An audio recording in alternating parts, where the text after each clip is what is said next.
Shalom, saudara-saudara yang dikasihi Tuhan, selamat pagi, Tuhan memberkati kita. Pagi ini kita akan merenungkan masih di dalam tema kenaikan Tuhan Yesus. Nah, pagi ini saudara-saudara kita sama-sama memperhatikan tentang satu topik yang penting buat saya dan tentu saja buat kita semuanya, yaitu Yesus naik ke surga itu supaya tetap ia tinggal bersama-sama dengan kita. Nah, saudara-saudara, di dalam perjalanan iman dari murid-murid Tuhan, ya, ketika Yesus mati dan ketika Yesus bangkit dari kematian. Ketika Yesus ditangkap, ketika Yesus mati, mereka begitu bersedih.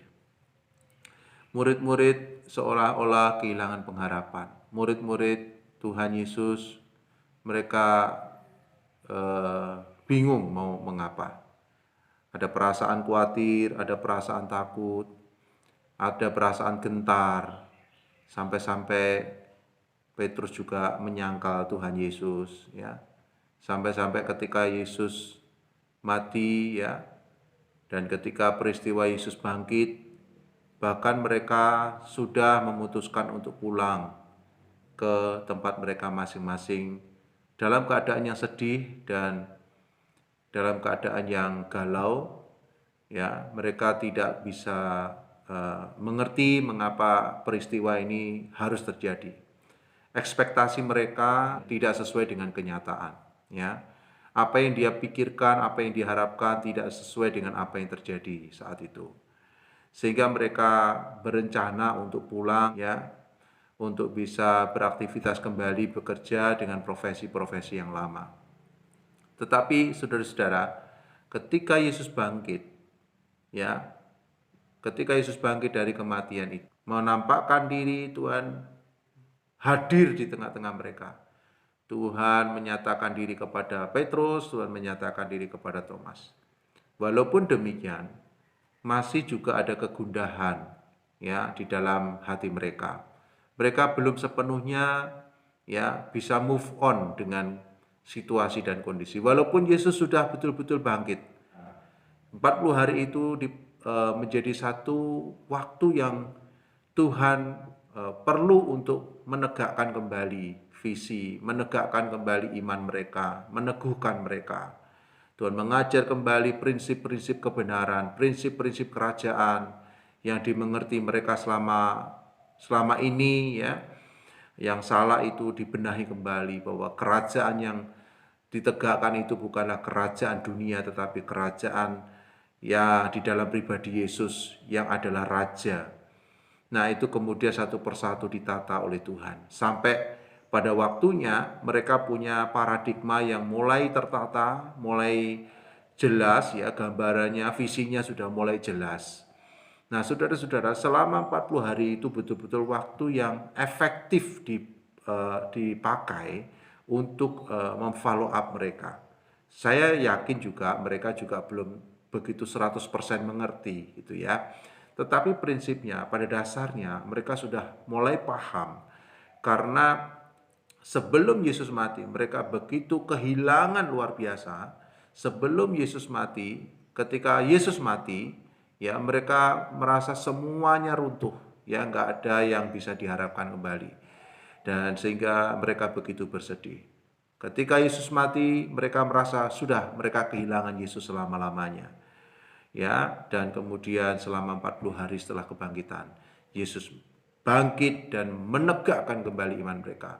Sehingga, saudara, peristiwa kenaikan Tuhan Yesus itu dimaknai berbeda oleh murid-murid.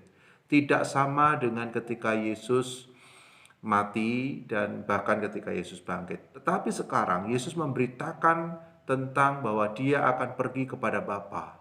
Ya, dia akan naik ke surga. Dia pastinya akan kehilangan Yesus untuk selama-lamanya. Artinya kehilangan secara fisik. Yesus tidak ada lagi bersama dengan mereka. Yesus tidak hadir lagi di dalam kebersamaan itu. Tetapi sekarang murid-murid tidak mengalami kekecewaan kembali. Mereka tetap bersemangat, mereka penuh sukacita. Ayat yang bisa kita lihat, ya, untuk menunjukkan hal itu adalah di dalam Injil Lukas pasal yang ke-24 ayat yang ke-52. Dikatakan mereka sujud menyembah kepadanya, lalu mereka pulang ke Yerusalem dengan sangat bersukacita. Itu peristiwa kenaikan Tuhan Yesus. Dan ketika Yesus naik ke surga, padahal secara fisik mereka tidak akan melihat Yesus lagi. Tetapi kali ini mereka sujud menyembah kepadanya, lalu mereka pulang ke Yerusalem dengan sangat bersukacita. Saudara-saudara, apa yang membuat mereka bersukacita? Karena sebetulnya Yesus pergi bukan untuk pergi dan meninggalkan kita. Yesus pergi dan dia akan tetap tinggal dengan kita selama-lamanya. Ini satu hal yang agak rumit kalau kita tidak memahami secara serius ya. Pergi tetapi tetap tinggal. Satu ayat yang penting yang bisa kita lihat di dalam Yohanes pasal 16. Ya, Yesus sendiri berkata tentang penghibur ya, pekerjaan penghibur, yaitu Roh Kudus itu, ayat yang ketujuh. Namun benar yang kukatakan ini kepadamu adalah lebih berguna bagi kamu jika aku pergi, sebab jikalau aku tidak pergi, penghibur itu tidak akan datang kepadamu. Tetapi jikalau aku pergi, aku akan mengutus dia kepadamu. Saudara-saudara, Yesus pergi tetapi untuk supaya tetap tinggal bersama dengan kita. Loh, mungkin kita berpikir, bukankah yang dikirimkan itu Roh Kudus? Saya mau katakan bahwa Allah Tritunggal itu selalu hadir secara bersamaan di dalam kehidupan orang percaya. Ketika Roh Penghibur itu datang, Roh Kudus datang, maka otomatis di dalam nama Tuhan Yesus kita juga melihat kehadiran Tuhan di dalamnya. Di dalam setiap ibadah kita, Tuhan selalu hadir. Allah Bapa, Allah Anak, dan Roh Kudus itu selalu ada. Jadi kepergian Tuhan Yesus ya itu supaya dia tetap tinggal bersama-sama dengan kita. Maka kita berdoa juga dengan nama Tuhan Yesus. Ya, kita dasari, kita landasi doa kita dengan nama Yesus. Jadi Yesus tetap tinggal dalam kehidupan kita. Nah, itu sebabnya mengapa murid-murid pulang ke Yerusalem dengan penuh sukacita. Karena mereka sudah mengerti sekarang bahwa Yesus tidak sungguh-sungguh pergi selama-lamanya.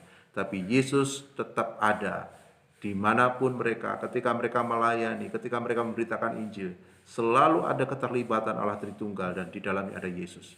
Memang Yesus tidak kelihatan secara fisik, tetapi kuasanya, keberadaannya itu ada dan hadir di dalam setiap kehidupan orang-orang yang percaya.